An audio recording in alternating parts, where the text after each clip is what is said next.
Welcome to Donmar TV News Channel.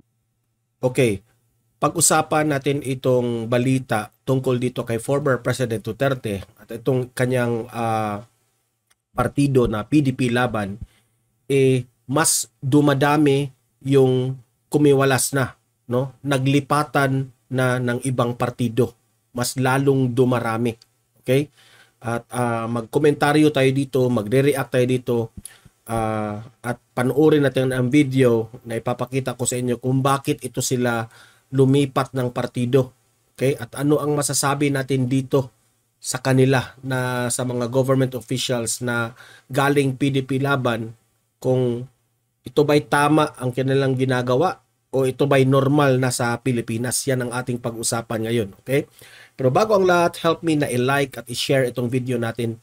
Like and share ha, sa Facebook at YouTube para kakalat naman ito sa taong bayan. Okay? So, sabay-sabay tayong mag-like and share sa Facebook at YouTube. Okay? Ready? 1, 2, 3, go! Thank you. And also guys, i-subscribe, i-follow itong Donmar TV para lagi kayong updated sa mga balita na kagaya nito. Okay? Sabay-sabay tayong mag-follow and subscribe sa Donmar TV. Ready? 1, 2, 3, go! Thank you. So, ito yung balita ha. Ipapakita ko sa inyo na lumipat na sila ng ibang partido. Ito yung mga officials na kung saan yung malakas, doon sila. Okay? At ipapaliwanag ko sa inyo ano ang magiging future nito. Ano ang magiging mangyari sa kanila, posibleng mangyari sa kanila. Okay? Several lawmakers in the House of Representatives have left their political party or undergone a political realignment. From a high of 65 lawmakers of Partido Demokratiko Pilipino, Lakas ng Bayan, or PDP Laban at the opening of the 19th Congress, it is now down to 15 according to Surigao del Sur 2nd District Representative Johnny Pimentel. He expects more to exit from PDP Laban in the coming weeks.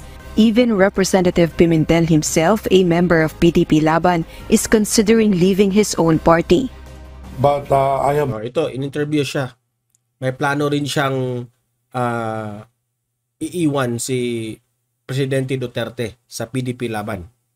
Learned from the members that in the coming weeks, they will also be transferring to other political parties. I'm still... Ito yung aking masasabi dito. Yung iba kasi, matatawag ko talagang padaloy-daloy lang sa hangin. Kasi nakikita nila ang marami ng lumipat ng partido, lilipat din sila.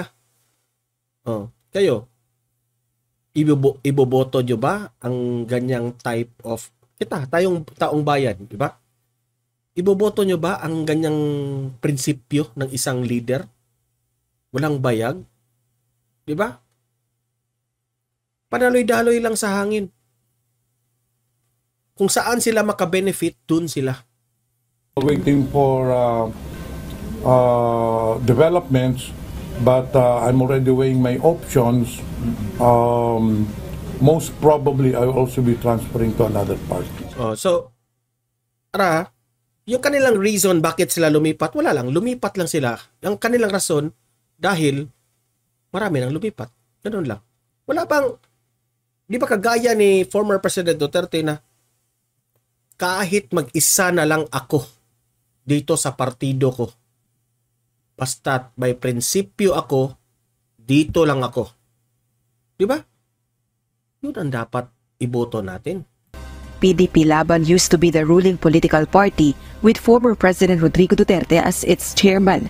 However, after the former chief executive criticized the August Chamber and House Speaker Martin Romualdez, lawmakers began to exit the party. Kaya raw, unti-unting lumipat itong mga members ng PDP, no, na iniwan na itong si former President Duterte dahil raw yun sa panlalait raw ni Duterte sa Kongreso. Yun raw ang dahilan. Sa akin naman, hindi naman yun panlalait. China-challenge lang kayo ni Duterte na nasaan yung resibo ng mga ginagamit nyo na pera. Yung extraordinary funds, travel expenses at yung mga maintenance na ang sobrang laki. Ang taong bayan needs to know that. Lagi ko yung sinasabi sa vlog ko. Okay? Ngayon, instead na you will answer Duterte, nasasaktan pa kayo. Ito yung mga kind of leader na ayaw natin. Ayaw natin dahil hindi makapagbigay ng rason. Hindi makapagbigay ng resibo. Ito yung mga leader na weak. Masasaktan ka agad. Instead na mag-explain ka. Congress is a collegial body and there is a leadership that manages or supervises the affairs of Congress. Hindi, pupunta lang kayo kay Romualdez kasi nandun yung doon yung mga makabenefit kayo.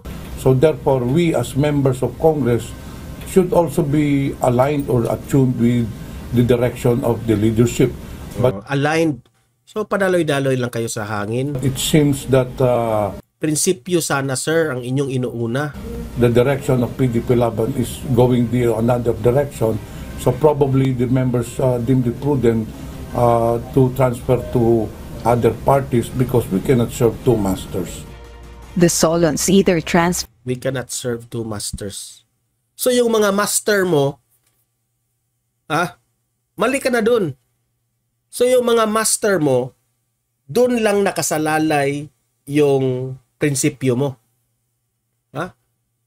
Kung si Duterte pa ang tatanungin nyo, I don't serve any master.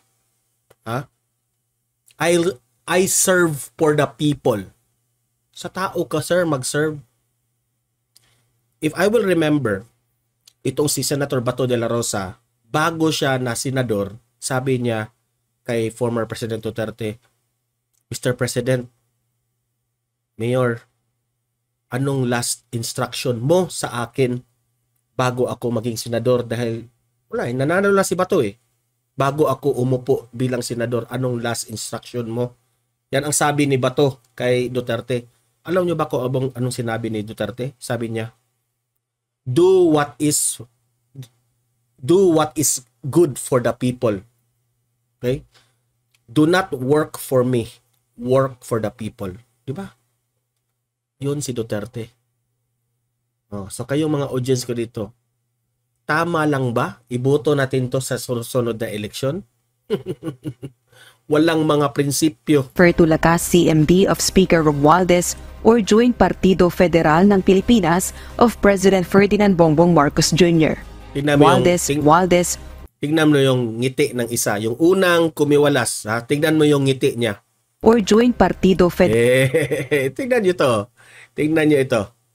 Yung isa, yung katabi ni Martin Romualdez. Tingnan nyo ang ngiti. Parang ngumiti ng ganun. Ayan. Dito na naman kami sa mga lakas. Tingnan nyo yung mga mukha na lumipat. Yan ang dapat nating hindi iboto. Because these are the people, these are the government official na merong mga master. Instead na mag-serve sila sa taong bayan, nagsiserve sila kay Romualdez. ng Pilipinas of President Ferdinand Bongbong Marcos Jr. Pero ganun talagang kultura siguro ng politika natin dito. Kultura ng politika. Hindi ba pwede natin ibahin yung ating kultura? Dahil kung hindi natin yan iibahin, itong Pilipinas ay magpatuloy na mahirap. Dahil dyan sa kultura ninyo. Whoever is in power, doon po dumadagsa. Whoever is on power, doon dumadagsa raw ang yung mga kongresista.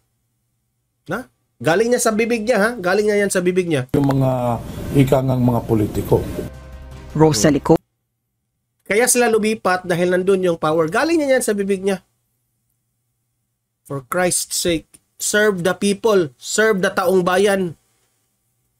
Do not serve your busters. UNTV no. Okay? So, ito yung epekto yan. Itong mga taong itong lumilipat ngayon sa partido ni Marcos, yung partidong federal, no? Yung mga lumilipat, marami na. Sana dyan si Richard Gomez, si Lucy Torres, na hinahangaan ko pa naman yan sila, pero lumipat na. Ito lang yung masasabi ko sa inyo. Baka ina-underestimate nyo ang mga Duterte, ang mga DDS. Kaya lumipat kayo. Wala nang balikan ha. The time na babalik sa 2028 election, alam kong magiging malakas again ang PDP laban. Dahil ang magpapaangat dito sa mga Duterte ay ang taong bayan. Mark my word. Itong aking sinasabi ngayon, mark my word. Ha? You will regret bakit kayo lumipat ng PDP laban. Trust me. Trust me. Okay? Ang PDP laban at si Duterte, malakas yan. Watch out. Kung lilipat na naman kayo, sana hindi kayo tanggapin again ni Duterte sa PDP laban. So yun lang mga kapatid, mga ating mga audience dito. Libre kayong mag-comment, mag-react. Ano ang masasabi nyo sa mga government officials na padaloy-daloy lang sa hangin sa kanilang partido? Hindi natin akalain na lumipat sila, na akala natin prinsipyo yung kanilang hinahangad when joining the party. Pero iba pala. Saan yung malakas? Kaya pala nag-join sila dati kay PRRD nung time kasi malakas pa si Duterte. Ngayon na hindi na presidente, unti-unti nang kumiwalas pa. Remember, gulong ang buhay ng tao. Okay? Kayong mga officials dyan, hindi kayo laging nakaupo dyan. Ang nagpapapaupo sa inyo dyan, taong bayan. Serve the people, not your masters. Okay? So, like, share this video para kakalat ito sa taong bayan. Subscribe, follow Don Mar TV para lagi kayong updated sa mga balita na kagaya nito. Okay? Comment, react dito. Pabor ba kayo dyan? At see you in my next video. Have a great day. God bless inyong lahat.